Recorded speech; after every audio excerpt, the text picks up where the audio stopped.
Hello' গাইছ, স্বাগতম জনাইছোঁ মই এটা মিনি ব্লগ। আজি মই দিগন্তদাৰ লগত এফালে আহিছোঁ। ক'ত আহিছোঁ কৈ আছোঁ। কি দেখিলোঁ 2 কিলোমিটাৰমান আঁতৰৰ পৰা দেখোন ইয়াৰ বহুত দীঘল লাইন। মই বাৰু ক'ত আহিছোঁ জানেনে? ম'হৰ যুঁজ চাবলৈ আহিছোঁ। ইমান যে দীঘল লাইন ভবা নাছিলোঁ, কিন্তু লাইনৰ মাজে মাজে আমিও আহি পেলাই পালোহি ম'হৰ যুঁজস্থলী। দেখিছোঁ এই চাৰিওফালে ভিৰ আৰু ভিৰ, চবফালে মানুহেই মানুহ দেখোন। আমি অহা দেৰি হ'ল গাইছ, এতিয়া ফলাফল ঘোষণা কৰিব সময় হ'লহি। বাৰু যি কি নহওক, মেলাৰ নিচিনা জেগাত আহিলে কিন্তু খোৱাটো মেইন। আমাৰ অহা এনেও দেৰি হৈছিলে, সেইকাৰণে আমি বৰ বেছি দেৰি নকৰি ঘৰ মোৱা হ'লোঁ। ঘৰলৈ আহি আকৌ ৰখা নাই, পেহীহঁতৰ ঘৰলৈ মাতিছিলে বিহু খাবলৈ আকৌ। আহি পাইছোঁহে মাত্ৰ আৰু লগতে চাহ। মোৰ মানে খোৱা আৰু খোৱা। ইয়াক দেখিছেনে, অথনিৰ পৰা কান্দি আছিলে, মই এনেকৈ দিয়া দেখি কান্দা নাই। অলপ টাইম ৰখাৰ পিছতে আকৌ আমাৰ খোৱা বোৱাৰ পৰ্বটো আৰম্ভ হ'ল। এয়া লুচি ভাজি দিছে। মই কোৱাই হোৱা নাছিলোঁ, এইগৰাকী মোৰ পেহী দেই, আৰু এইফালে ছাইডত এয়া পেহা।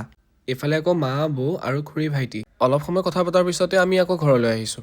এতিয়া মই আহিছোঁ নেহেৰুবালিলৈ। কিয় জানেনে বাৰু, আজি মানে আমাৰ ইয়াত আছে অসম কৰি। বিভিন্ন জিলাৰ পৰা বিভিন্ন প্ৰতিযোগী আহিব। প্ৰগ্ৰাম মানে ষ্টাৰ্টেই হোৱা নাছিলে, সেইকাৰণে আমি আহিলোঁ অলপ মেলা চাবলৈ।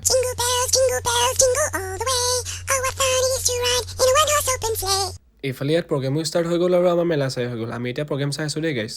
এইফালে আমাৰ সকলোৰে মৰমৰ দীপামণি বাক লগ পাই বহুত ভাল লাগিলে। মেলাত আহিলে একো নোখোৱাকৈতো যাব নোৱাৰি, সেইকাৰণে মই লৈ ল'লোঁ স্পাইৰেল পটেটো। মেলা চাই আহিলোঁ দেই গাইছ। এতিয়া বাজিছে 1টা। আকৌ আপোনালোকক লগ পাম এটা নতুন ভিডিঅ'ৰ সৈতে। ধন্যবাদ।